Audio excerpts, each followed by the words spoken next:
Una encuesta de opinión publicada por el diario español reveló que el 74% de los españoles considera a Marruecos como la principal fuente de peligro debido al conflicto ocupado de Ceuta y Melilla, mientras que solo el 18% acepta la soberanía de Marruecos sobre el Sahara. Esta visión hostil se debe al dominio de los prejuicios y coincide con una espinosa crisis en las relaciones bilaterales entre Madrid y Rabat en los últimos meses. Como es habitual, y en relación a Ceuta y Melilla, el porcentaje de quienes consideran a Marruecos la fuente del peligro aumenta notablemente entre los votantes de derecha, ya que supera el 95% entre los votantes del conservador Partido Popular y los votantes de los nacionalistas de extrema derecha, Partido Vox, mientras que apenas llega al 50% entre la izquierda, que es alrededor del 50% entre los votantes del Partido Socialista, cae al 44% entre los votantes de la izquierda radical Podemos. En general, frente al 74% que considera a Marruecos una amenaza para la seguridad nacional española, el 22% ve a Marruecos con cariño y tranquilidad y lo considera un vecino.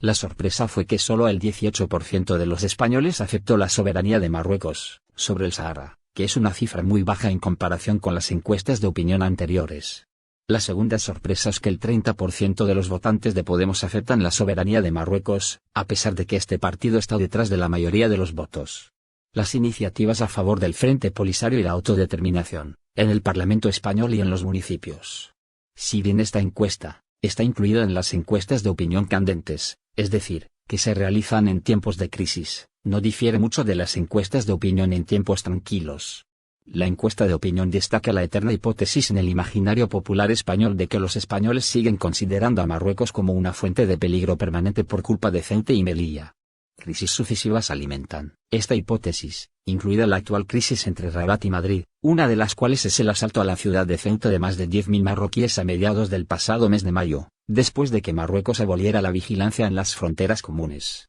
Lo que llama la atención en este expediente es la aceptación por el 18% de los españoles de la soberanía marroquí sobre el Sahara, que es un porcentaje muy débil respecto a encuestas anteriores que daban un mayor porcentaje de soberanía marroquí. Quizás esto se deba a la forma en que se preparó el documento técnico y la calidad de las preguntas, ya que solía incluir preguntas sobre la aceptación de un referéndum de autodeterminación o autonomía como solución al conflicto del Sahara. El conflicto del Sahara había cedido entre la opinión pública española en los últimos años, pero la decisión del gobierno de Madrid de oponerse al reconocimiento de la soberanía marroquí sobre el Sahara Occidental por parte del expresidente estadounidense Donald Trump hizo que reapareciera. Si las encuestas de opinión en España son periódicas y frecuentes sobre las relaciones con Marruecos, ya sea de organismos oficiales como el Centro de Investigaciones Sociales o de periódicos independientes solicitados por institutos del sector privado, estas encuestas están completamente ausentes en Marruecos. Los comentarios de los marroquíes en redes sociales como Facebook ayudan a conseguir una imagen aproximada, que en general es una imagen negativa de España para los marroquíes, aunque en menor medida que la visión española de Marruecos.